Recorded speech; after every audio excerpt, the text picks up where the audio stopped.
Welcome to Everyting Irie, UK Drummers Special Edition, and this is Season 2.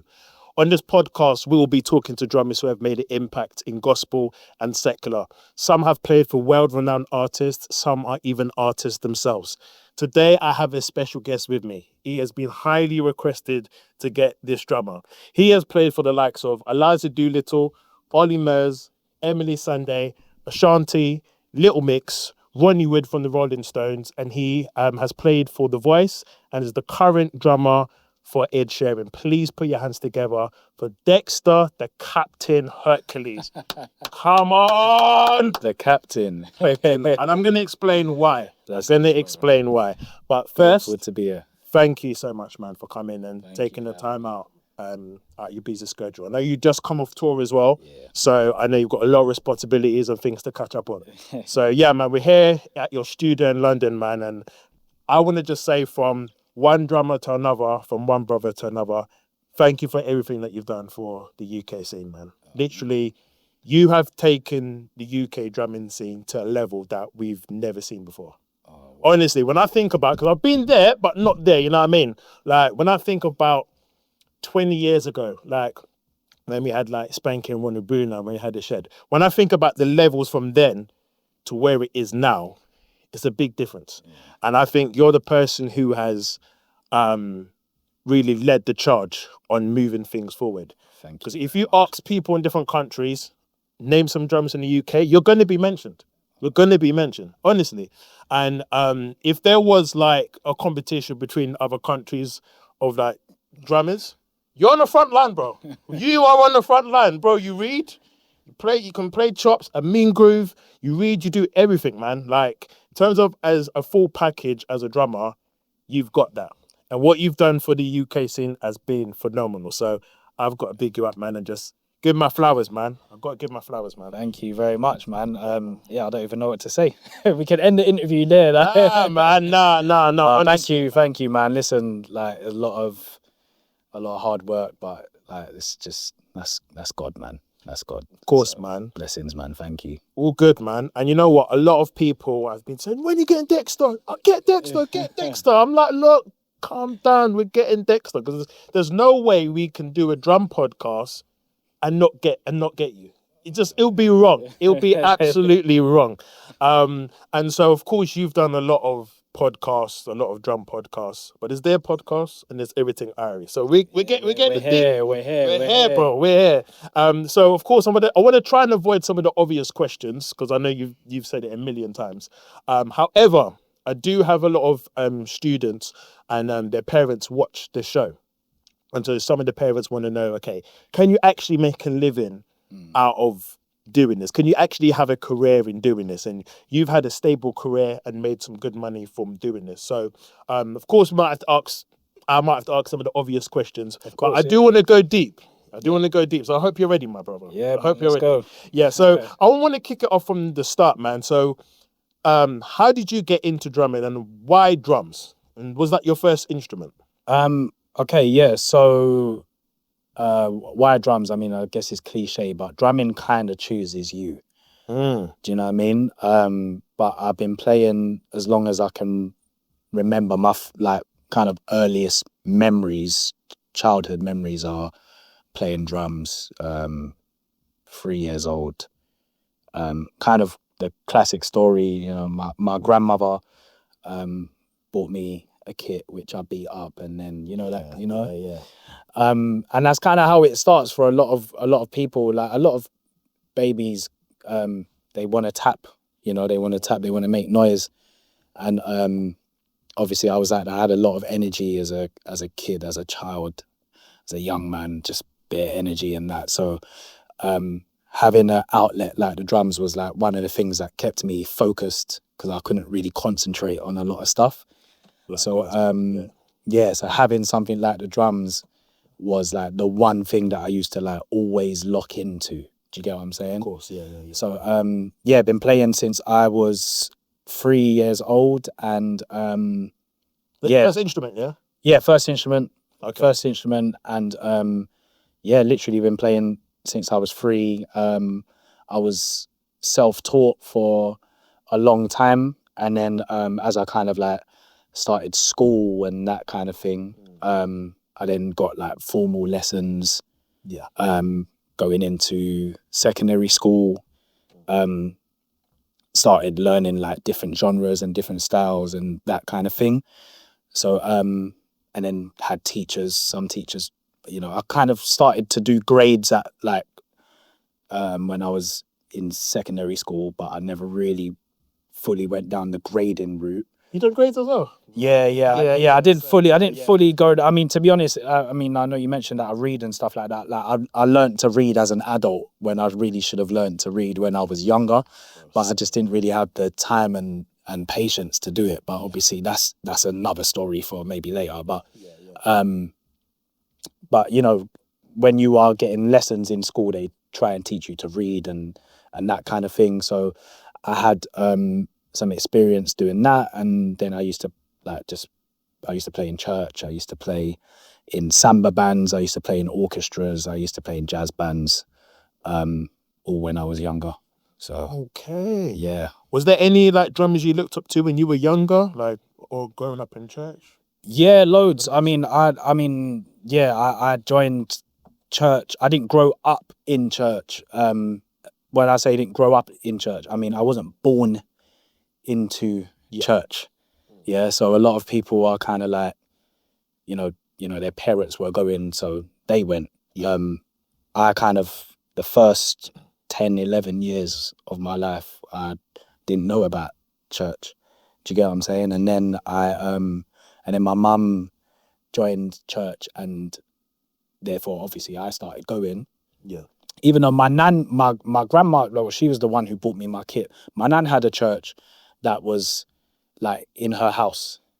Oh, it was in like, do you know what I mean? Like it was in her like in her front room. So that wasn't a church with a kit.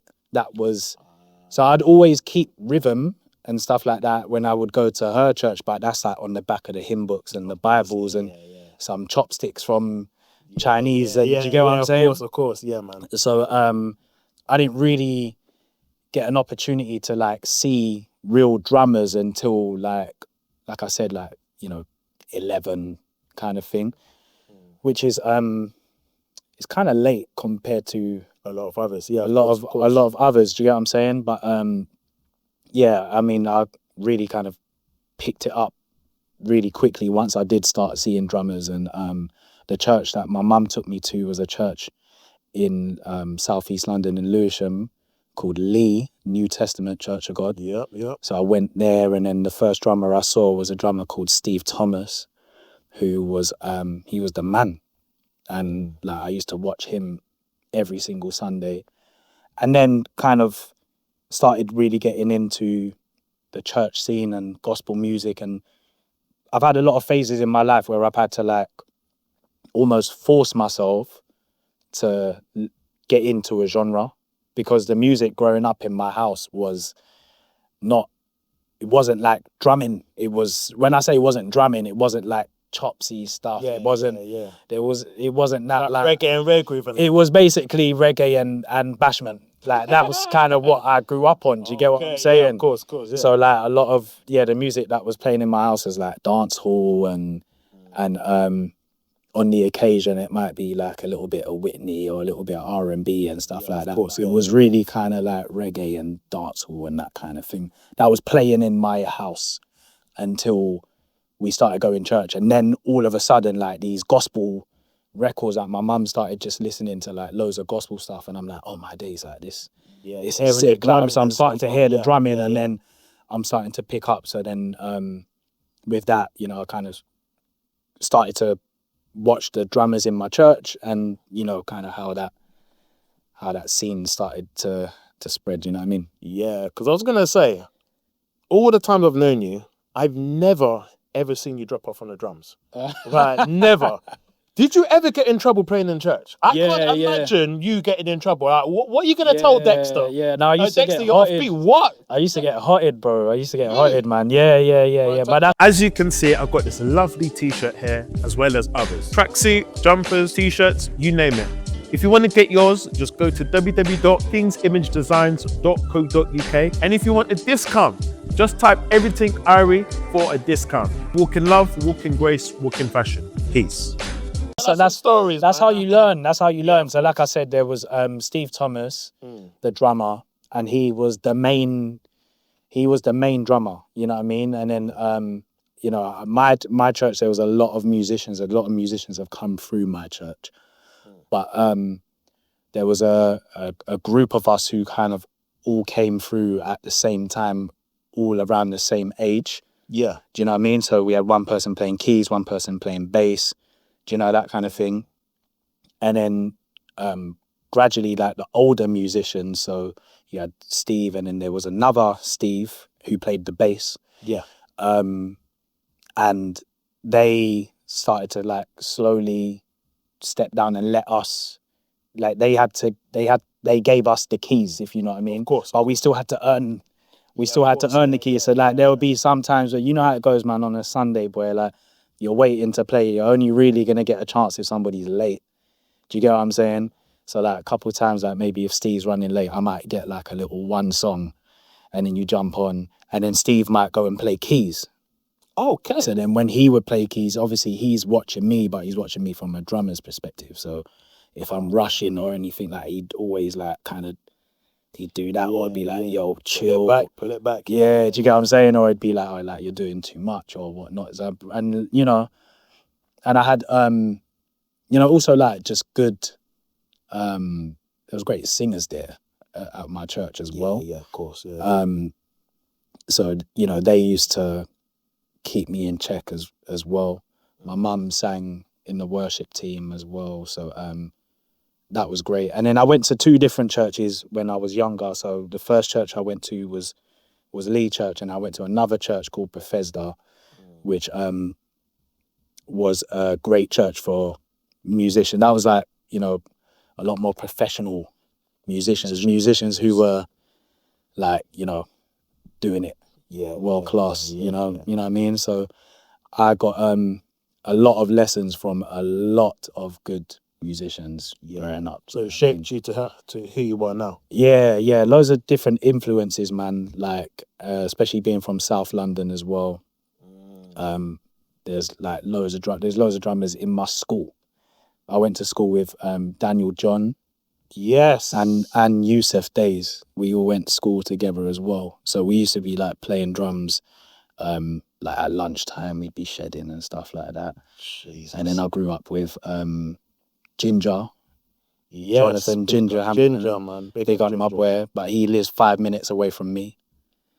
So he's from the same area as me. So we all kind of grew up together, do you know what I mean? And then there was like just bare musicians around, like from when I was kind of like between, you know, 14 to like the whole kind of teenage phase, I was just surrounding myself with like bare musicians, loads of different drummers, and I was just like learning off everybody. So even though I kind of had like that beginning bit where I didn't play drums, I didn't see drummers, by the time I did, it was like I just wanted to learn, and I always wanted to shed. I always wanted to practice. Like, so I would, like, I'd be bringing my drums to the shed on the bus. What? With a couple man. We used to put the drum kit in like some big bag, put the hardware in a duffel bag, and like, yeah, man. You carry your kit on a bus? Yeah, bro. Yeah. Bro, yeah, we used any chance that we could, like, you know, get a chance to practice and shed and all of that. Like, I was on all of that. Oh, the dedication is real, man. It's real, bro. It's real. Yeah. But I want to get into how I first heard about you and came across you, yeah? I'm going to try and be as quick as I can because I don't want to waffle, yeah? But it's a funny story. I have to share it. So I'm in like year 6, year 7. And my sister's like, Irie, come here. So I'm thinking it's an emergency. Come into the room. Who do I see on the TV? I see Dexter. I see you on the TV. So I'm looking and, bro, come to think about it now, I've never seen a black boy on TV playing drums. And bro, and I know we've got a lot of young viewers watching. TV was a massive thing. There was no TikTok, no Instagram, no Facebook, no YouTube. TV was a massive thing. So Bro, you're a legend for that, bro. I've never forgot seen about that. that. I've never seen that. So anyway, my sister's like, Thanks. I forgot oh, about that. can you do that? At this time, I'm very competitive. I'm like, yeah, of course I can do that. Of course I can do that. And so anyway, I've clocked your face. Yeah, I don't know your name. Yeah. I'm not sure if it's a musician thing. We're terrible with names. We can have a whole conversation, yeah. I'm like 3 or 4 hours, and it's the brother with the blue trousers or the blonde hair brother. You know what I mean? We have no idea of their name. So anyway, I've clocked your face. I'm like, cool. So anyway, years later, I went to St Andrews, and I got to say, Dexter, I think we had the best musicians there. We had. I'm just saying, we had a lot. We had. If you want to if you want me to call out names, I'll call out names, bro. Who was there? Who was there? All right, David Staniforth, Yeah. Daryl Jan, Yeah. Charlene Goodrich, Yeah. No, Dana Fisher. I mean, some of these people went to Brit though. They went to my college as well. Okay. But yeah, I'm with you. I'm with you. Josh Asafo J bass. Okay. Nathaniel Bennett bass. Yeah.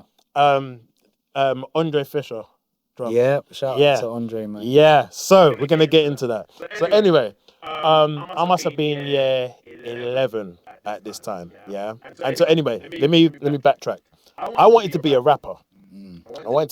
So the aim was, all right, let me smash Channel U, go into MTV, go into TRL, and then move to a big crib in Florida, and I'm at the game, bro. You know what I mean?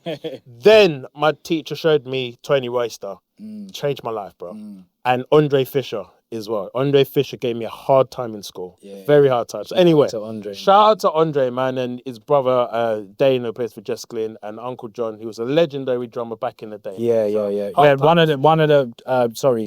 Andre's dad, John, was one of the first OGs that I knew as well. Like snap, being from South London. Do you know what I mean? Yeah. So I remember, like, I used to watch a lot of John, and then I used to see Andre, like this young guy, and I was like, I couldn't even believe what was going on.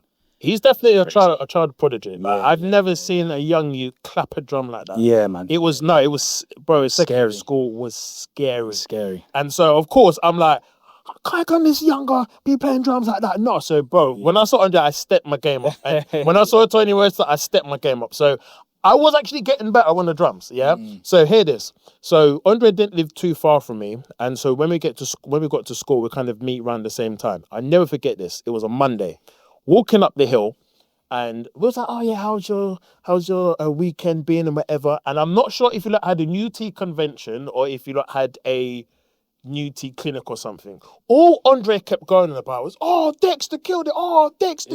Oh my God, Dexter." And I was like, okay, for Andre, obviously Andre's sick. So for Andre to say that, and he's sick, to go on about another man like that, okay, he must be good. So of course, me being me, I'm at this time very, very competitive. And obviously I've been practicing. So I'm like, what? Is he better than me, yeah? Now look, if you know Andre is calm guy. Lovely guy. He's like his dad, just calm. You know what I mean? Yeah. Look to me like, yeah, of course he is. Yeah, bro. I was like, all right, calm down, man, calm down. So anyway. That's funny. Now I know your name now, because Dexter's not a common name. Yeah. But at this time, there's no social media at this time. This is 2006, 2007, around these times. Obviously, the only social media that was out them time was Bieber, but Bieber was for girls. So I went trying to look you up. Yeah, Bieber was strictly for girl. Yeah. So anyway, left year 11 to go to college. So during the 6-week holiday, my friends like, get Facebook. So I was like, all right, let me get Facebook. Long and behold, mutual friend list, I see Dexter. Right. Bro, I clicked on your page so fast, bro. I clicked on your page. I'm like, who's this Dexter, you fam? Bro. Saw your video playing to Usher. When I was in school. Lock this off, bro. Lock this off. Oh my days. That's crazy. I've never seen anyone cool a drum like that. Wait, that's mad. Bro, the brown Yamaha kit, your school uniform. My school uniform, yeah. Bro, so, you might have to insert that clip in. Yeah.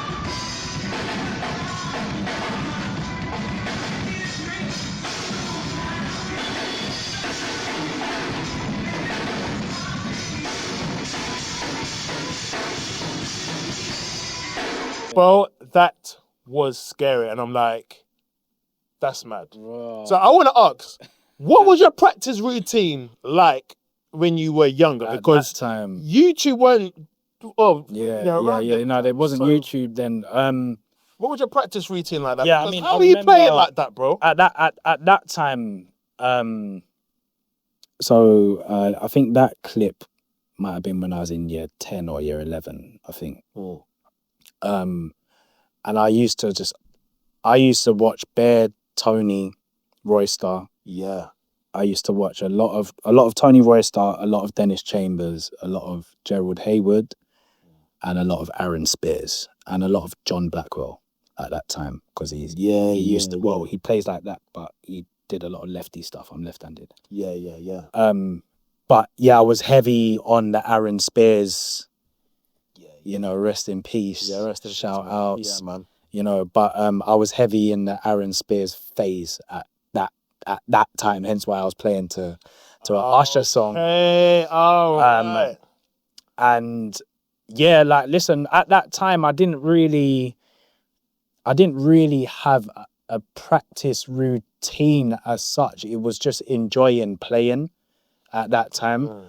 And I had like Usher live in Puerto Rico that I used to wear. I had that on VHS, and I used to wear that out every single day. So there was a few things that I had. I had Common Ground by Tony Royster and Dennis Chambers and Billy Cobber. Yeah. And I had In the Pocket by Dennis. And I used to just watch them every single day. And kind of in and around that time, I think the Modern Drummer 2006. Yeah. Teddy Campbell And I was with Teddy and Ronald, and all of those guys were on that as well. And there was a few DVDs and videos that I had kind of on rotation. But this live in Puerto Rico with Aaron Spears, like, I mean, that's a game changer. even now, like, if you go and watch that, I think that was done in 2004. Yeah. And it's, you know, we're recording this in 2025. And if you listen to that today, it's still mental what he was doing. He was like just way ahead of his time. So I used to want to play like that. Do you get what I'm saying? And then like I would because in and around that time, so that's kind of like 05, 06, I think. So I think my nan had bought me my first proper kit, which was the Yamaha. Yeah. She bought me that maybe when I was like in year 9. So I used to like kind of just go home, and I had like a little window of practicing, like maybe from, you know, by the time you get in from school, maybe like 4 o'clock. So from 4 until 6, you know, because otherwise the neighbors would complain. Yeah, of course. You get what I'm saying? Yeah. So I'd run home, bro, and like just be practicing and watching these videos and practicing and playing. Didn't really have a routine. I just knew that I wanted to sound like Aaron Spears and like Tony Royster and like Dennis. But I used to have the only problems that I had which is still a thing to this day, but I've embraced it now. But when I was younger, because I'm left-handed. Yeah. Do you get what I'm saying? So I can never play what I saw. I can only play what I heard. Okay. Do you get what I'm saying? At that time, I could only really play what I heard, because trying to play things what I saw was going against what I naturally do. But that's a good thing. I've learned to embrace that now, and that's that's like another thing now, and that's probably what has given me my sound now, the fact that I maybe am left-handed.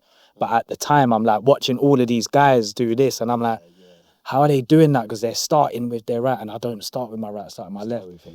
So I would try to play things, but I couldn't play exactly what I was seeing. So that's kind of like the way that I was practicing, was just interpreting however it was coming natural to me to do, to lead on my left. Do you get what I'm saying? So I used to just like watch these guys, hear it, and then think, and then play what I think I heard. Do you get what I'm saying? So at that time, it was there wasn't like I'm gonna sit down and do paradiddles. That kind of, you know, that came later when I became more conscious of like what to practice. But throughout the kind of school years, it was really just like playing what I heard and just messing. There weren't no routine as such. Okay. Do you get what I'm saying? It was just like playing. And the thing is as well, like, and I always say this to people, yeah, like, you can practice as much as you want in the studio, but unless you're in situations where you can actually play, apply it, all of that stuff that you practice, you won't actually know if you can do it or not unless you're in a situation, right? That's very true. So at that time I was playing in church every Sunday. So I'd be practicing in the week knowing that I'm gonna do this fill in this song on Sunday. Oh yeah, do you get what I'm saying? Like, and that's how you practice, and that's how like information sticks. If you are looking for a dynamic duo, quartet, or a full live band for your event, or if you are an artist and need musicians, then please contact us on www.musiciansforyou.co.uk. Yes. When you're playing, and that's why I say to people, like, nowadays, just a bit of advice for like the younger guys, like, you have to play with people. You have to play with humans. You can't just play in your studio because you won't know when to do it. Because when you're playing with people, you're playing off of reaction and off feeling. Do you understand what I'm saying? So when I'm like kind of messing around at that time in my house, I know that come Sunday, I'm actually gonna play what I've been working on the whole week, and then that information starts to stick. Do you get what I'm saying? So I was doing a lot of that, and like I said, just when you're playing with people, you're hearing, you're listening, you're reacting, and then it's like, all right, cool. Now I'm gonna do this fill that I've been working on, or like you know that you're playing Lord You Are Good on a Sunday. Yeah, of course. You know what I mean? So it's like, all right, cool. Like I can work on this fill, and then I'm gonna actually do it. And then when you do it, you're doing it under pressure because you know that you're gonna get hotted if it goes wrong. You flop. Do you get what I'm saying? Happened plenty of times, bro. Do you get what I'm saying? What are you doing? Exactly.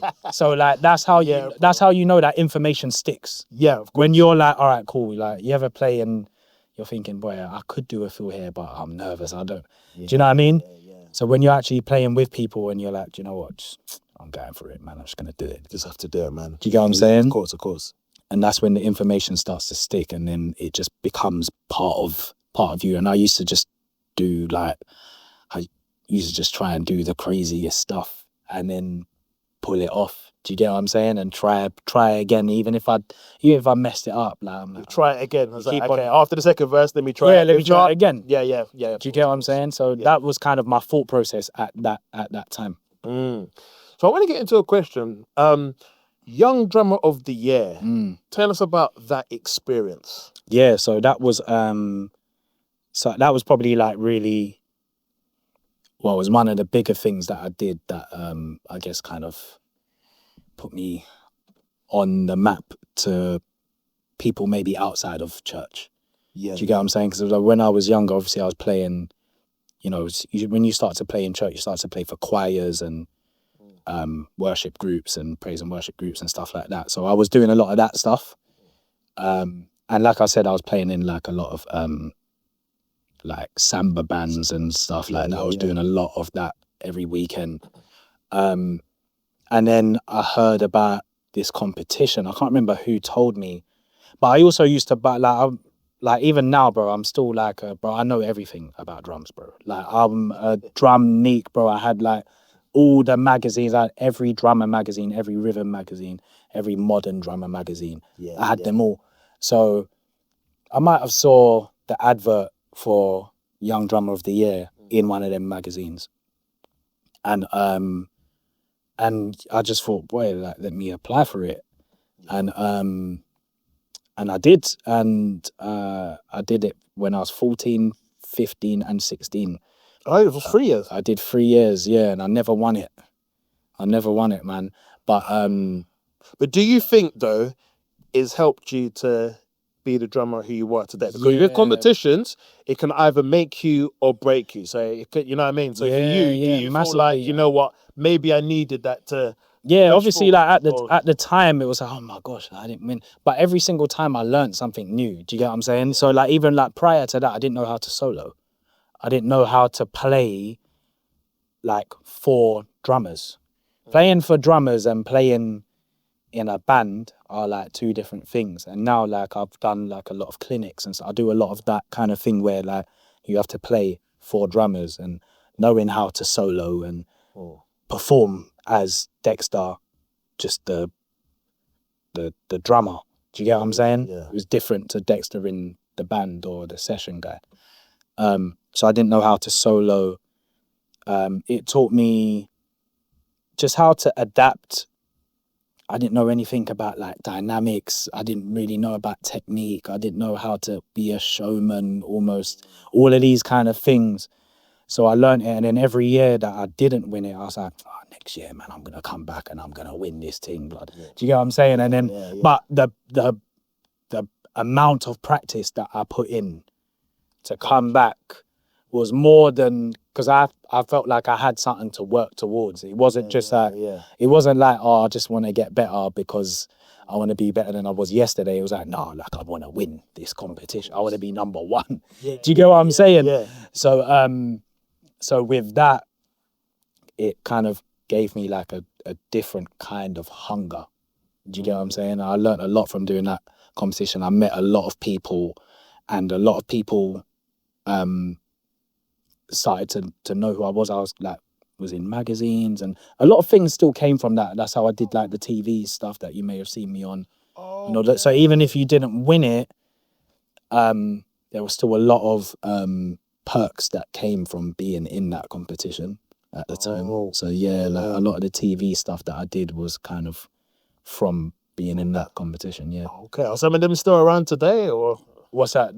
some of the people, the winners? Some of them? Yeah, I think so. Yeah, I mean, I'm not sure. I'm not sure what a lot of them are. There was, you know, there was quite a lot of people that was in the competition at the time. I'm not 100% sure what everybody's doing now, but I mean, yeah, it worked for me. Well, it worked to get on saying, because the thing is, I was gonna apply for it. I went to a drum show. I think it was when Ron and Bruno was there, and it was in somewhere in London. And my friend was like, "Oh, you should apply for it."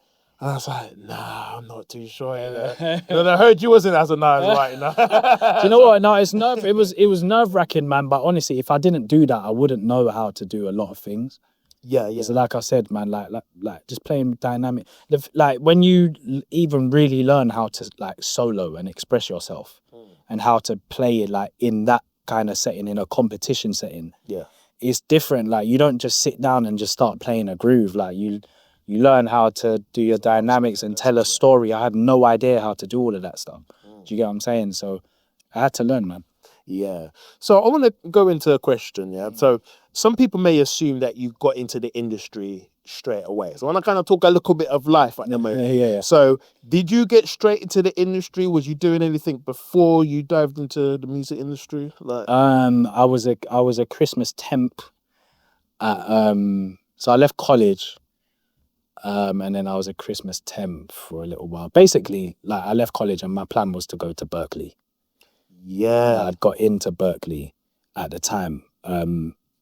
So what happened? But you needed I didn't get a full scholarship. I got like a part scholarship. So I took a gap year because obviously, like I said, I went to the Brit school. Yeah. And the Brit school is like, I'm not gonna lie, bro, the Brit school is like the best in terms of like the quality, the teachers, the facilities that we had. Like it was better than most unis, to be honest. Like That's mad. Yeah. the opportunities that you could get from there, and like I said, the gear and the quality of teaching that you got from there. And I had a great time in college. Like I loved it, bro. I loved going there. Do you get what I'm saying? So for me, like a lot of the unis, I was just like, this ain't even as good as Brit. I'm like, the only place that I really want to go that is gonna push me and challenge me is America. Like, do you get what I'm saying? So, and that's what my mentality was at the time, and I was kind of like, you know, I just felt like there was a bit of a ceiling here. for me at that time. So I was like, I want to go to America. All of these guys that I'm watching are from over there. Yeah, Like, of course. I want to go there, and if I'm going there, then I want to go to Berkeley. Do you get what I'm saying? Of course. Berkeley was So a big thing back then. It was a big thing, right? Yeah. So I did my audition, and then I got in, but I got, like I said, I got a part scholarship. So I had to kind of figure out how I'm going to raise this money. It wasn't cheap, bro. It wasn't a couple It weren't hundred cheap. pounds, Yeah, it bro. weren't cheap. It weren't cheap. So even it weren't cheap even with a part scholarship. Do you get what I'm saying? So so I took a gap year, and then in that gap year, like, I think I've mentioned this story before a couple of times, but my mum wanted me to go to uni. My mum was like this. Yeah. You gotta do something. Do you get what I'm saying?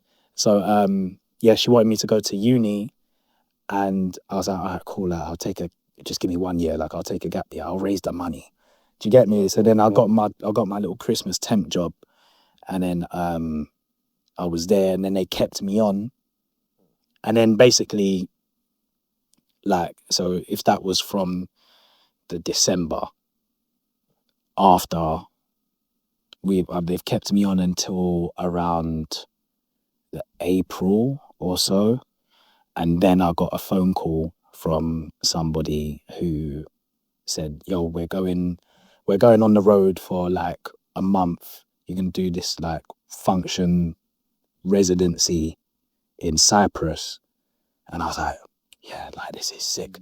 It's like for a month, bro, and it was like literally like playing functions. Like, if you guys don't play in functions, you need to, because that's how you learn how to play songs. Yeah, of Do course. you get what I'm saying? So like, prior to that, I didn't know songs. I knew church, and I knew like my 2 little jazz standards and stuff like that, but I didn't know like, you know, popular music songs. I didn't know that. Do you get what I'm saying? So I had an opportunity to go away for, it was like a month and a bit, bro. I remember that, actually. Yeah. Yeah. I had an opportunity to go away and play with like these adults. I was a baby, bro, like, but I had this opportunity to go away and learn how to play songs. Yeah. Like, and I went and did that. I came back that summer, and my mum was still like, all right, cool, all right, you're back now. Uni. And then I got, and then I went through that whole summer. I was like, all right, cool. And I got into a couple unis in this country, but I still didn't want to go. And then I got asked to go for an audition for a girl called Eliza Doolittle right at the end of the summer.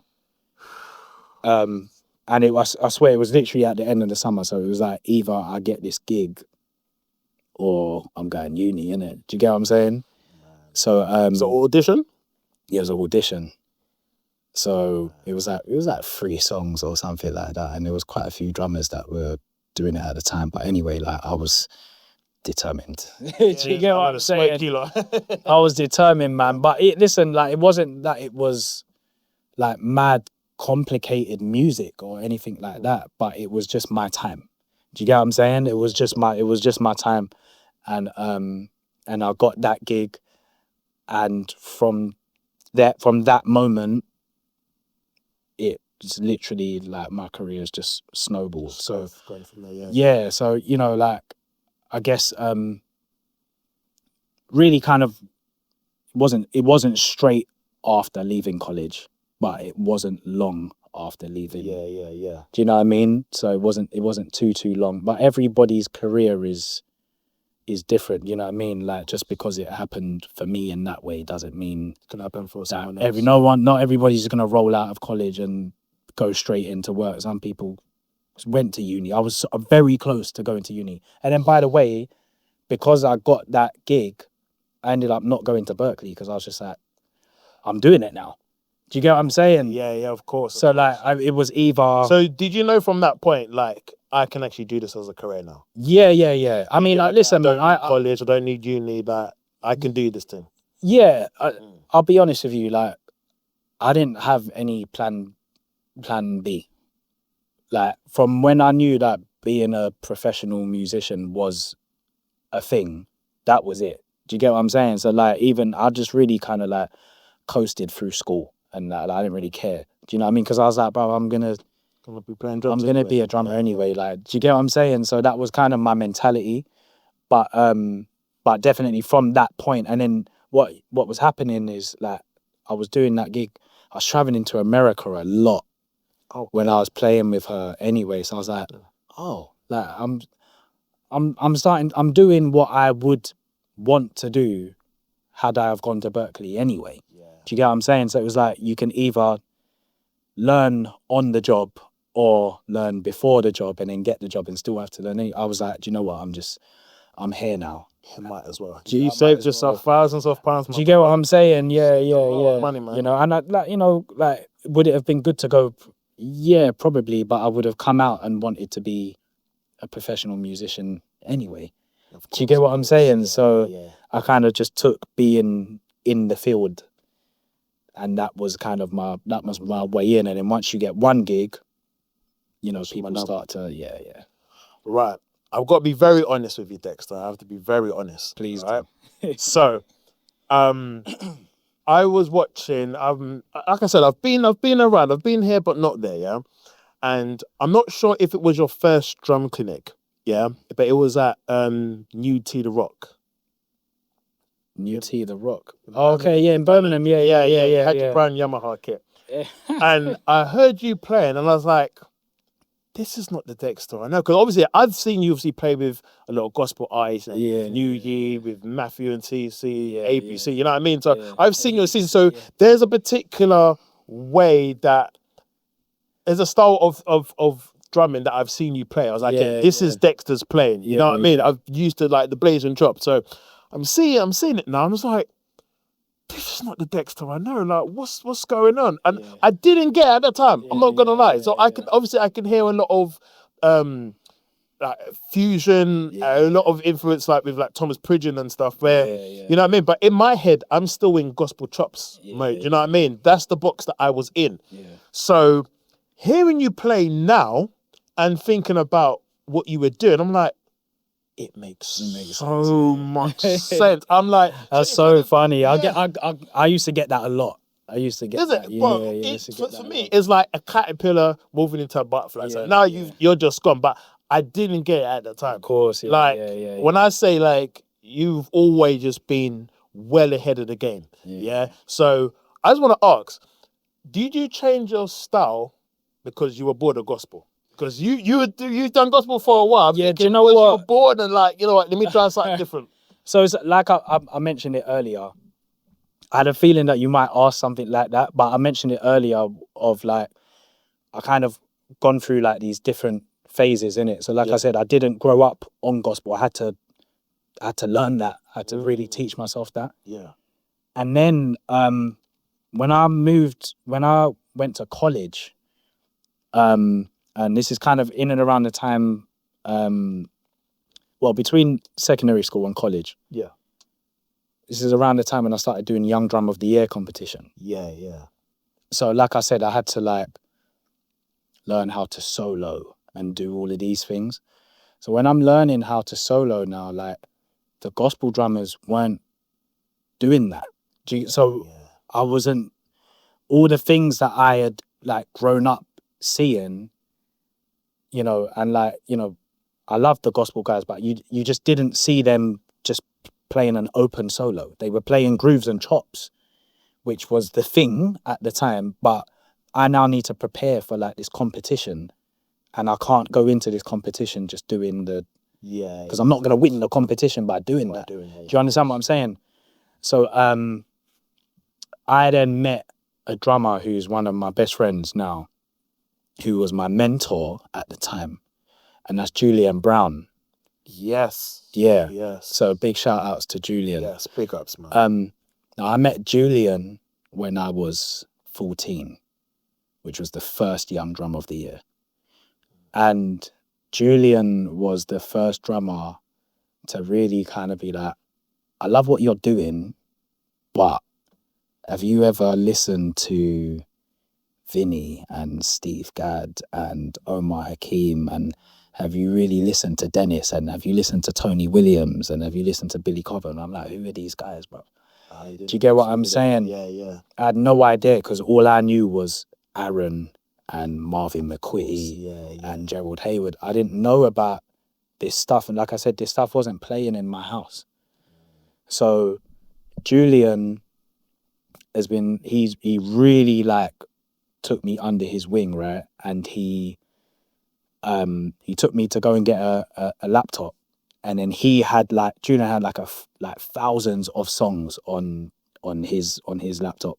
And he just gave me all of this music. And it was like fusion, jazz records, like just everything that I was not listening to. And all of it was like literally like just fusion and jazz and live performances like Sting live and all of these kind of things, yeah. Santana and all of these stuff. Oh yeah, yeah. And he was like, start listening to this. And I was like, oh my days, bro. Like I'm starting to listen to like Chick Corea and all of these things that I wasn't listening to before. And then Julian used to do this thing where he used to be like, all right, listen to this record and tell me who's playing drums. What? You get what I'm saying? Yeah. So then, and obviously if I'm listening to something, at that time I couldn't tell the difference between Vinny and Dave Weckl. But they're both playing for Chick Corea. But I couldn't tell the difference in their playing. So he would test me, like we'd be driving in his car and he'd be testing me like, all right, who's this? All right, why is it Dave? What can you hear? Wow. Or he used to be like, all right, why is that Dennis? Do you get what I'm saying? And then I'm starting to learn, like this is Dennis, the singles or whatnot. The flams is Vinny. It's Vinny. Do you get what I'm saying? I'm starting to really learn, why is that Tony Williams? Like, what's going on? How do you identify this person's sound? Yeah. So I'm starting to learn all of this stuff. And whilst I'm doing that, like I said, I'm preparing for this competition. So Julian sat me down, and like I said, prior to that, I had formal lessons, but I weren't really taking it in. And Julian was a gospel guy, but Julian, you know, like he also comes from a formal background. Like he can teach, he could read and stuff like that. So he'd sit me down now, like how we are. He used to take me to his studio. He'd have his kit set up like this, and I never used to touch it. He used to sit me down on a pad, and we'd be sat like here for hours. He'd never let me touch the kit, and we'd just be doing pad stuff. Wow. So then I started to like understand rudiments, and we'd go through his book, and we'd be playing rudiments together. So now I'm starting to like work on like my hands, and because I'm listening to all of this jazz stuff and all of this fusion stuff, like I was like, oh my days, like this stuff is sick. And I literally just switched off from gospel and R&B. It wasn't like on purpose, but it was just because my interest was so heavily. Yeah. So even though I was still playing in church, I was still listening to the gospel stuff. It just wasn't fascinating to me anymore. Because I was like, oh, actually, like all of this stuff comes from this stuff. And this stuff is like, I want to get this down. If I want to be like this complete drummer that can solo and do these things for these competitions, what these guys that I'm now watching are doing, they're actually doing the open solos, and they're knowing how to play in this format, and they're playing jazz and all of that stuff. So like, I'd start listening to Dennis, and then what was happening is, on Sundays now, I'm starting to do like a lot more fusion-y stuff. Yeah. In the gospel stuff. And like people were looking at me like, what's going on? What's going on? Because my sound like kind of started out like really blocky and linear. And then it kind of changed to like this open thing. I was playing with like ghost notes, and I was doing all of that stuff. Yeah. So then my sound was evolving, but it wasn't fitting with the genre of gospel. So then I started to become like a bit more hybrid. And then when I was in college now, I started playing in bands, but we would be playing like, we were all listening to like Stanley Clarke. I was listening to like Stanley Clarke and George Duke stuff, innit? Yeah. I was listening to Miles Davis. I was listening to Chick Corea. I was listening to, like I said, like Santana, Sting. I was listening to like all of these records, Marcus Miller, Victor Wooten. Yeah. Like just all jazz fusion really. So when I'm in college now, I'm like, oh, let's start a band and let's play this stuff by Lettuce or something. Like we'd be I've playing been seeing the videos on Facebook, man. I remember. exactly. So Yeah. I'd be setting up like little trios or something like that in college, and we weren't playing gospel. I wasn't listening to it because it was in me already. I knew it. You knew By that yeah. point, I'd already knew. So like, I could go back into gospel mode, but my sound was just changing, and I could tell. I was like, yeah, there was something's happening here, because like when I'm comparing the Dexter from before, Matthew right? and Cece and then them days, and then comparing it to Yeah. now, I was like, something's happened. So you got to be one of the first drummers like in the UK that I've seen. I'm not saying no one else done it beforehand. Yeah, so yeah, for me yeah. personally, Yeah. that has fused like gospel and fusing Yeah, together. it was really It wasn't common. It was happening in Yeah. real time at the time. So like, you're 100% correct, because Yeah. that's literally what was happening. So like, Okay. even like a lot of my friends who I was playing with at the time, like my sound just became a bit messy. It wasn't as clean as it once was. Do you get what I'm saying? It was just like this free, open thing. Do you get what I'm saying? Yeah. And then I started watching drummers like Thomas Pridgen, who you mentioned earlier. And like, Thomas Pridgen was not playing like Aaron Spears. He was playing way more kind of open and expressive. A lot of stuff was on the ride, and do you get me? And there was a lot of more rudiments, and I'm like, oh, this guy's cool. Do you get what I'm saying? So like, maybe where my friends were listening to like Aaron and you know, like that stuff, I was kind of over that. Do you get me? So I'm like, nah, man, these are so different. I was like, you need to start listening to these guys. But like I said, none of my friends were doing that at the time. So even when I'm shedded now, that's the stuff that's starting to come out. Do you get what I'm saying? And I'm starting to watch these guys, and there's a few guys here that was on. There wasn't a lot of guys that was on that side at the time, but I used to watch a lot of Pete Biggin. Oh, he's a bad man. Who was he was just like light and free. Loads of ghost notes. I used to watch a lot of Pete and my boy Sweet Sticks. Yes. Anthony Lewis, if you don't know him. But like, we were kind of like, me and Anthony used to like really be listening to these records, and Daniel John as well. Oh, John, yeah. And like, that was kind of the wave, and that was kind of like the guys that I was hanging around. So like I said, I just really just stopped listening to, like, I wasn't watching Usher in Puerto Rico anymore. I was now watching Chick Corea in Tokyo. Do you get what I'm saying? Like the Blue Note or something. I'm watching all of that stuff, and then that's kind of developed the sound.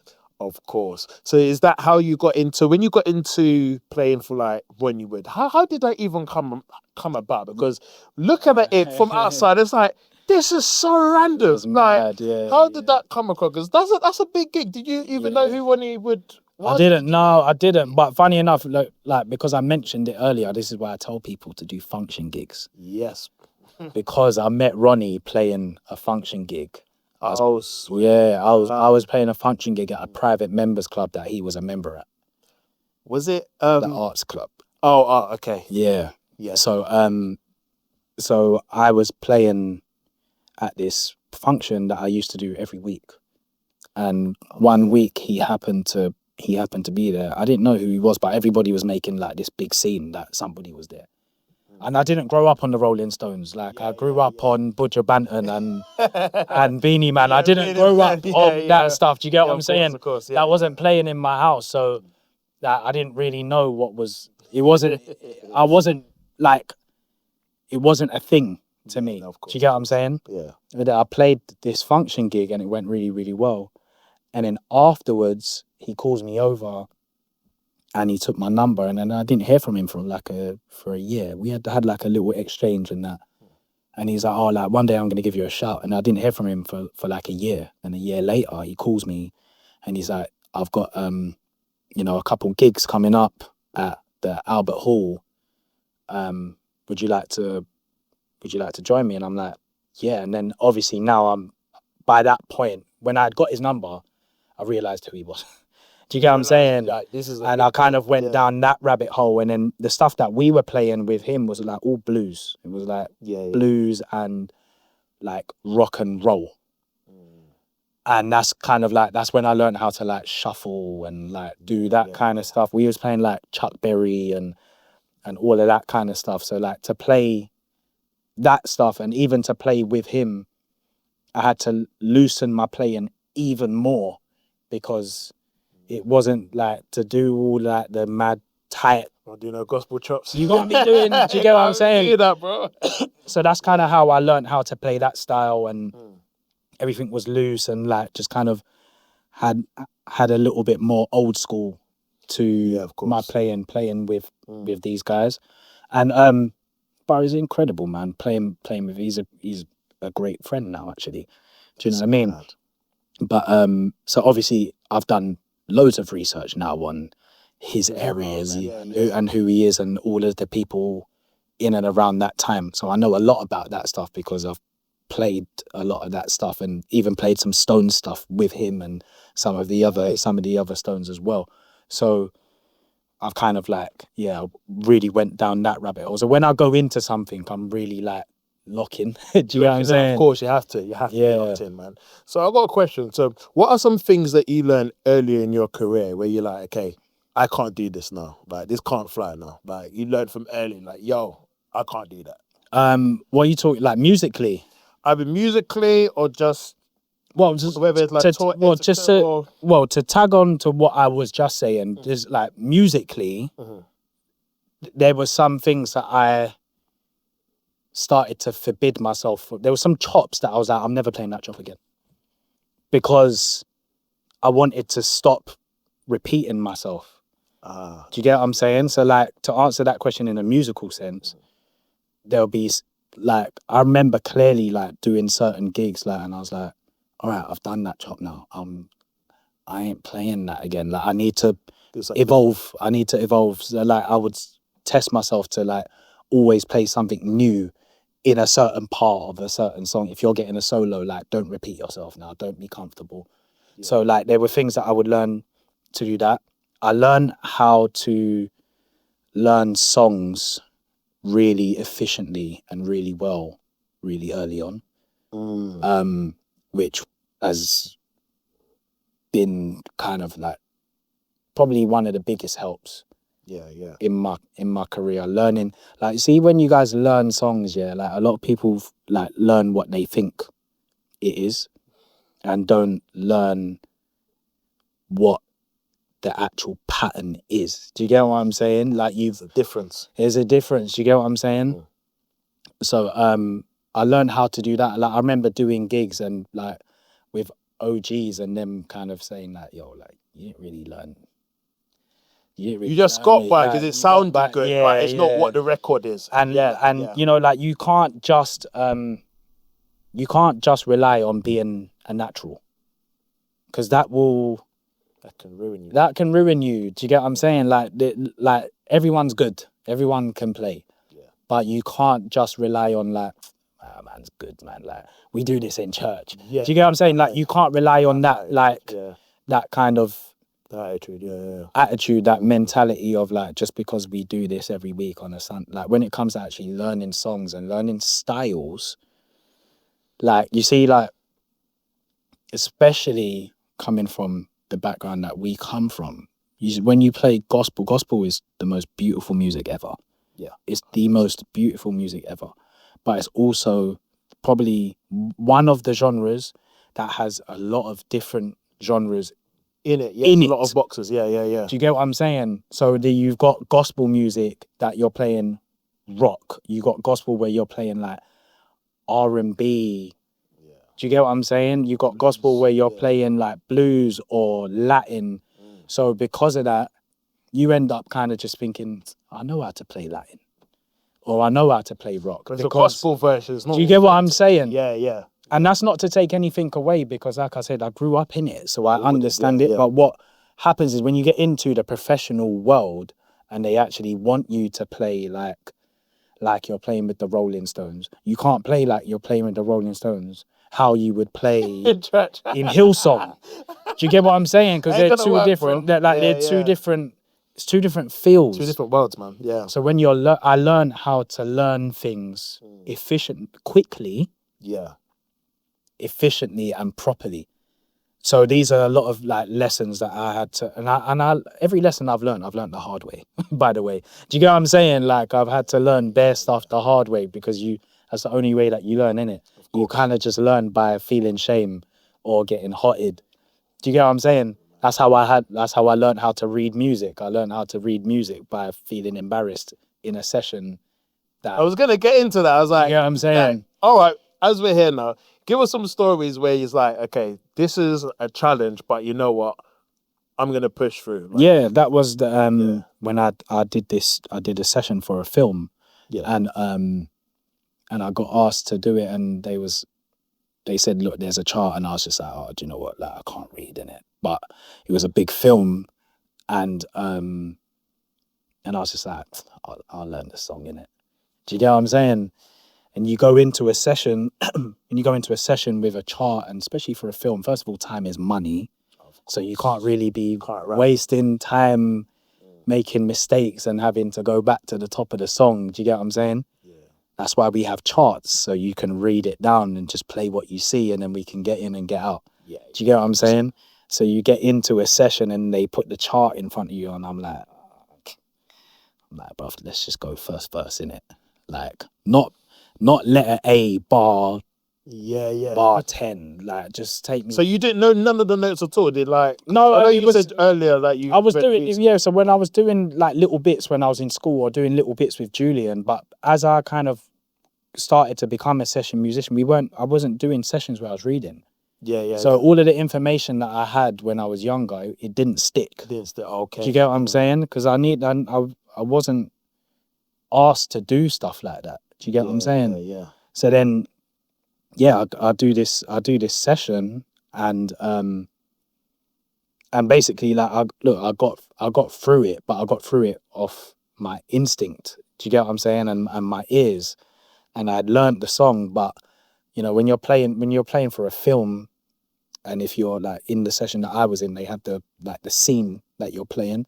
It's on a screen. Okay. And then, you know, they're kind of going back, and there's like, you also have to be aware of like dynamics and stuff like that. All of that stuff is on your chart. Okay. Do you get what I'm saying? So I'm not reading how I'm supposed to even be playing. I'm just blazing through the thing. Do you get what I'm saying? Then you've got the director in there, you've got the conductor in there, and they're like, you know, all right, cool. Can you, like, you know, take it back here? But in this part, a woman's singing. So can you play a little bit softer? And all right, cool. So did they know that? Okay, I don't think this guy can read. Did they clock? They definitely must have clocked. Yeah, no, do you get what I'm saying? Like, because I'm just playing what I'm feeling. Do you get what I'm saying? And then, because I'm in the session, I'm still trying to pretend like I could read. Do you get me? Because there was also another guy in the session who was playing bass, who was so he was reading. Okay. Do you get what I'm saying? So I'm in the session, bro, and I'm just like, you know, the guy's saying, "Oh, take it from H bar." Yeah. Bar 45 or whatnot. I'm thinking, bruv, where's that? Like, what's going on? Yeah. I'm like, what's going on here, bruv? Just say the bridge. Just say second verse, bro. Do you get what I'm saying? Be normal. So like, yeah, man. So like, we'd, you know, I'd get the click, and then I'm thinking, I don't know where I am. So like, I would just pretend to drop my stick. Or like, oh, sorry, 1 second. All right, that's verse 2. Do you get what I'm saying? So fun. Yeah. Gotta do what you gotta do. You gotta do what you gotta do, bro. Do you get what I'm saying? So look, I did it. I got through the session, but I felt embarrassed because I felt found out. Do you get what I'm saying? I felt like, oh, like these guys they got me. Yeah. Someone's finally got me. Do you get what I'm Yeah, saying? yeah. It's not a nice feeling, and that's why I say, like, a lot of these lessons I've had to learn the hard way. Yeah. Do you get what I'm saying? But which everybody is gonna learn the hard way. You are gonna learn the hard way, and that's the best way to learn, right? But you push through though, man. You push through, and then I kind of said to myself, right, bro, that's never going to happen again. Do you get me? And I was like, bro, I'm just going to learn how to read. And then my next gig was The Voice. Do you get what I'm saying? And then to do that, you can't do that without reading. Yeah. Do you get what I'm saying? Yeah. So that's kind of, you know, that's kind of how I ended up becoming a fluent reader, because I like I said, when I am learning something, I lock in. So my whole practice that particular summer was I was only reading. Do you get I what want I'm to get saying? into something, because you're not ordinary. I wouldn't know, because honestly, one of the things that I don't think you get enough credit for is your work ethic. Yeah. Dexter, your work ethic is mad. The fact that he's like, you know what, I'm not doing nothing else. I'm just reading. Now, you know what I mean? Yeah. Your work ethic is crazy. Where does that come from? Like, what motivates you to be like? Because sometimes, bro, I'll be on Instagram 7:30 in the morning. Yeah, I mean, you're in there. 10 o'clock. You're still here. I'm like, bro, where does that work ethic come from? Where does that? comes with- It's not normal. It's not normal, bro. That's so funny. Do you know what, bro? It comes from loving what I do. To be honest with you, like, I still love it. Like I said earlier, like I'm a drum geek, bro. Like I know a lot of stuff about drums and drumming and drummers, and like even, you know, the things that Julian would teach me in terms of like who's playing on this record. So who's playing on that record? Dennis Chambers. What drums does he play?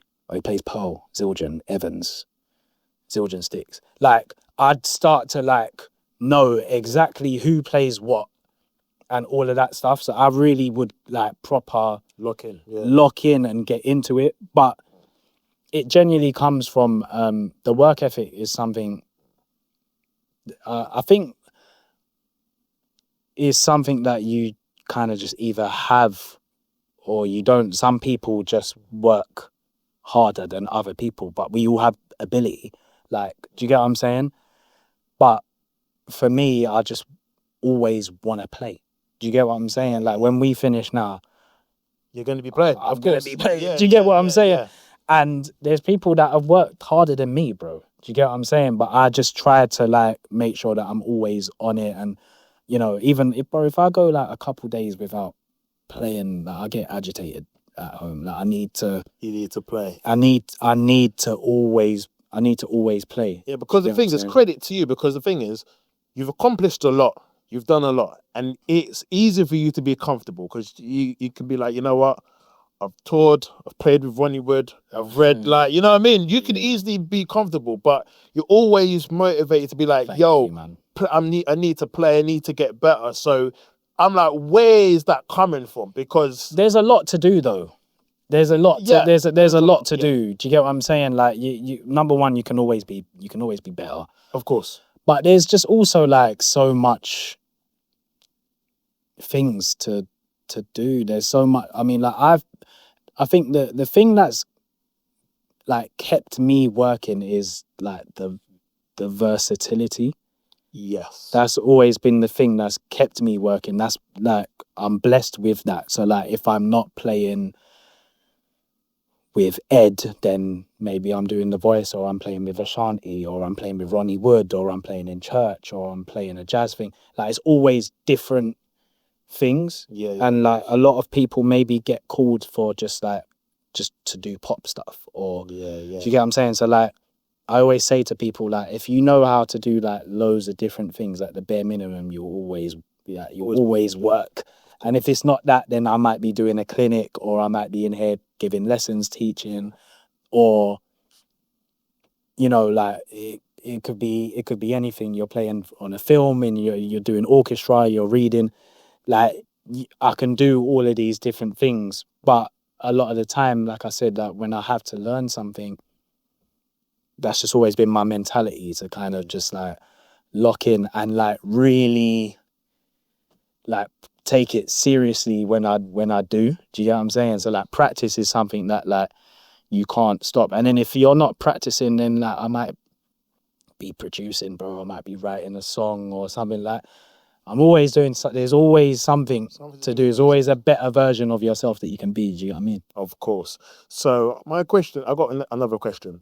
So, do you get more nervous playing in front of a big crowd of people or a drum clinic? Because it's like if you make a mistake in front of a lot of people, like who are not drummers, some of them might know, some of them might not know. But with drummers, it's like, a lot of people might clock. Do you get more nervous playing in front of a large crowd of people or like doing drum clinics? Because you've been doing a lot. It's kind of the same thing. I'll be honest with you, bro. Like I don't care. I kind of just don't care anymore. You don't. That's another thing about you. You don't fear nothing. When it comes to drums, I don't. No fear, bro. And when I say I don't care, like obviously you care about how you play. Yeah. but you can't care about what people think. Do you get what I'm saying? This is it. So when I'm playing to drum clinics, bro, like, if you've come to see me in a drum, like, I now understand, and this kind of comes back to like the left-handed thing and like being a little bit unique in that sense of like, even if I make mistakes, I'm like, well, you came to see me play, innit? Do you get what I'm saying? Yeah, yeah. So that's kind of what comes along with it, bro. Like, and that's how I play. Yeah. So I've now learned to like embrace like the things, the imperfections, bro. Like you might on my Instagram, or sometimes I'll post things of me going mad in here. Do you get what I'm saying, bro? Them clips, yeah, man. Yeah, and I'll be going crazy in there, bro. And I'll get a lot of messages of support from that because people are like, oh, like, you're human. I love to see that. That's real. That's real. Yeah, it's that's honest. real. Yeah, Do you get what I'm saying? So if I'm doing a drum clinic and I make a mistake, like, what are you gonna do? Do you get what I'm saying? Like, what are you gonna say? Like, oh, like I heard that mistake. Like, all right, so do you get what I'm saying? Yeah. So like, I try not to. I care about what I think. Yeah. I care about what I think. Of course. So when things don't sound good to me, it's frustrating. But I can't change your opinion on me. Do you get what I'm saying? So if you're watching me and you're in a drum clinic and you've clocked that I've made a mistake, then cool, innit? Do you get what I'm saying? Like, I Life can't. moves on, man. Life moves on. I can't really help that. Do you get what I'm saying? Of course. I think I've been in so much scenarios, and I've played in front of my favorite drummers. I've played in front of my heroes and stuff like that. And you know, some are gonna like how you play, and some are not gonna like how you play. And you can't control. It is what it is, man. You can't, so like, do you know what I mean? When you do drum clinic, don't get me wrong. Yes, it is nerve wracking when you do drum clinics in front of bare drummers that know what's going on. But once you play, that's it. It's done. Yeah. Do you get what I'm saying? Of course. You come off the drums and you might think, bro, like, boy, I could have done this and I could have done that. But you done what you did in the moment. That's it. Good. Yeah. So whatever you've done that's a result of how much work you put in. Of course. Do you get what I'm saying? So that comes back to when I say like putting yourself in real scenarios. You can't just play in the studio and then think that like when you're in the field that it's gonna go like that. No, of course. Yeah.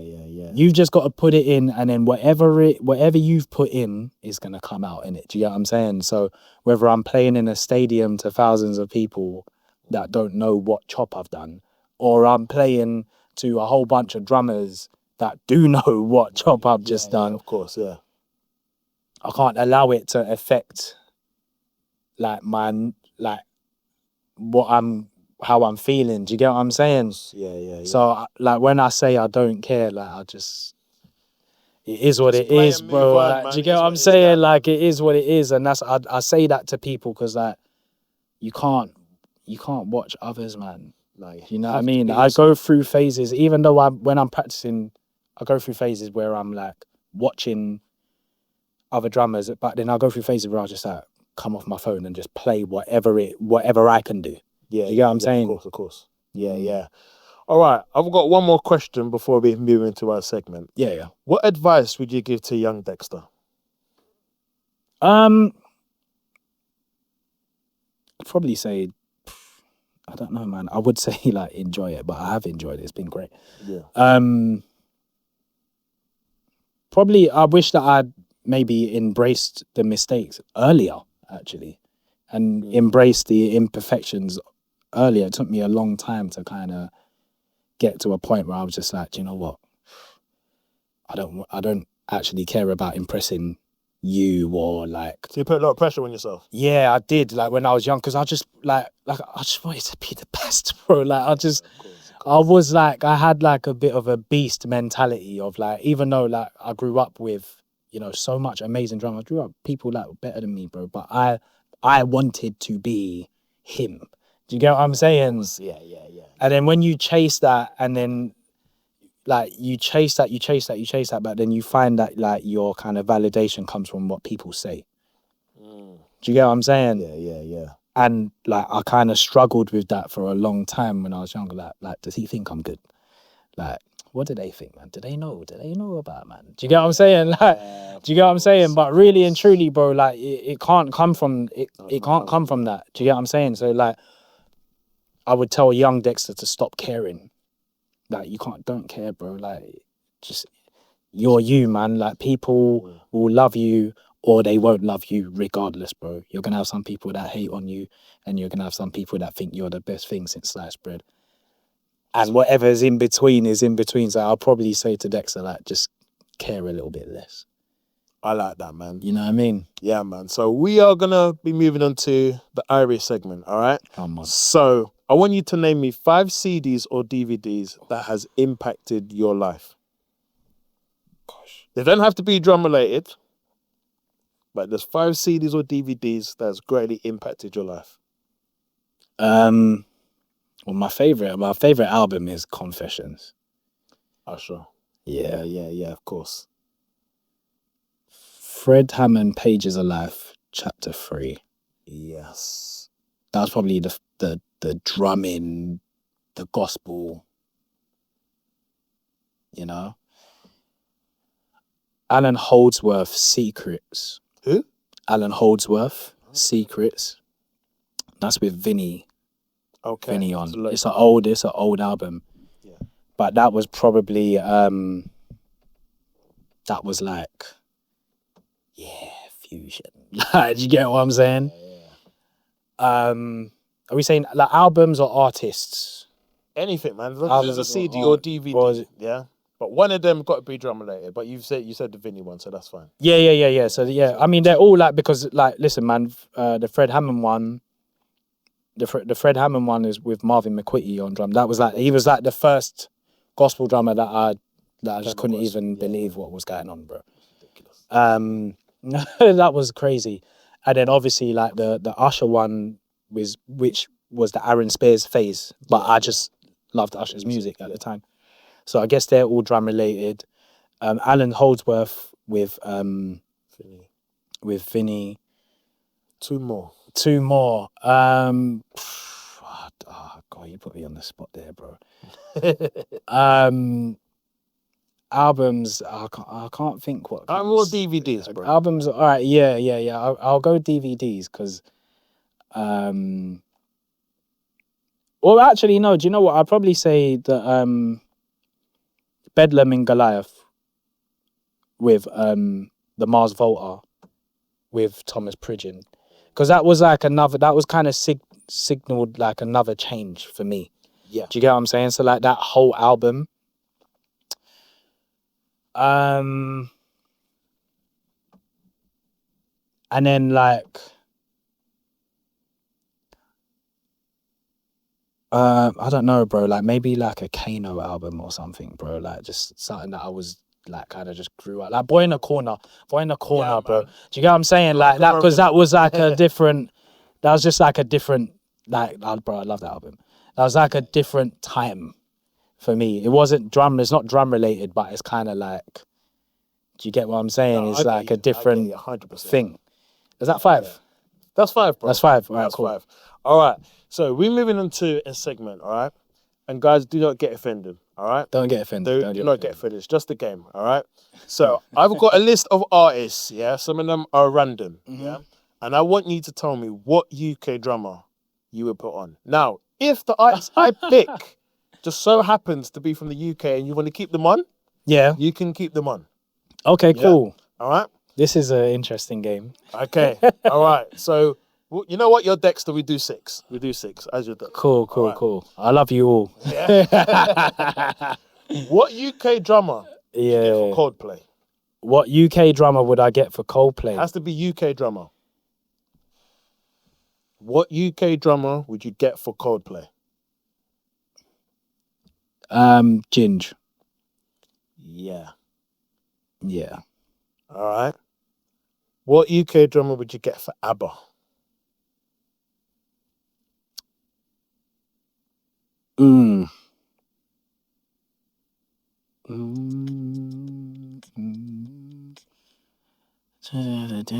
Derek McKenzie. That is a good choice. Yeah. That's a good choice. I love that. He's such a beast. Yeah.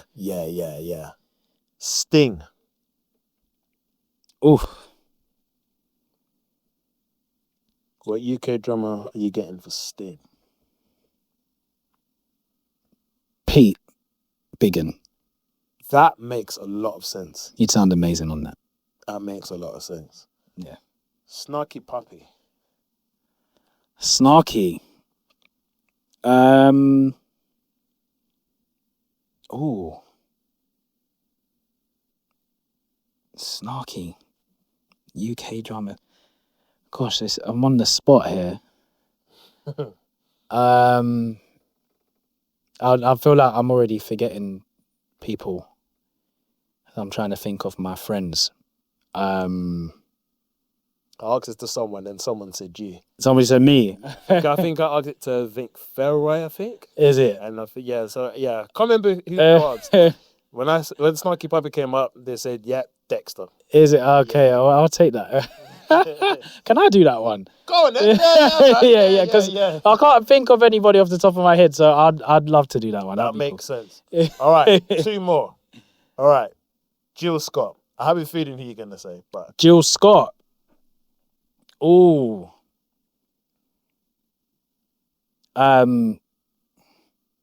There's a name that I haven't said yet, but it depends on who your last one is. So I'm gonna say Tones. I'm just gonna put Tones in this one because I think Tones would absolutely smash that. Yeah. All right. Again, this is at random. Yeah. Now this is a random one. All right. Bob Marley. Oh, from the UK.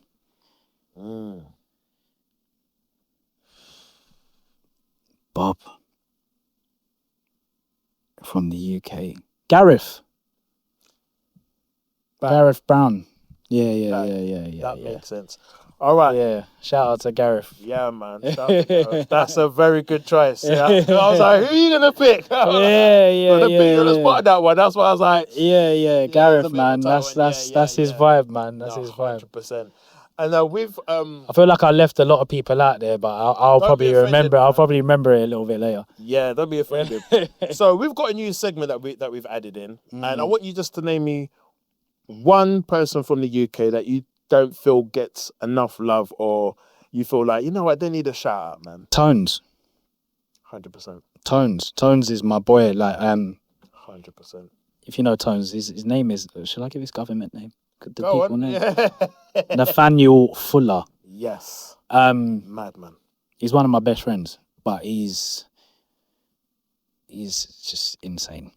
He's insane. Like Tones is like he's like my sparring partner, man. Like that's like when I seen you two play scary, I'm like, yeah, that's like when I need to practice, man. I'm like, but I need to call that guy because he's gonna do something crazy. And I feel like people know, but they don't know. I don't know if they know. They don't know because I've really seen him play like that, and I feel like not everybody has seen him like play like that. Yeah. And I would probably say Tones, and I would say the same thing for Sweet Sticks as well. Yes, because people, I think, like I said, like people know Tones and Sweet Sticks are like they're very different drummers. But like both people that I grew up with, that I studied music with, like Sweet Sticks, like nobody can tell him anything about any drummer, bro, because he knows. He's very like very clued up about drumming, and like me and him share that in common. Like me and him will have long conversations and be chatting about like drummers that people don't even remember from back in the day. But people like obviously he plays with Jess Glynn now. But I don't know if everybody has really seen him like. No, he came my church. Play. He was shedding.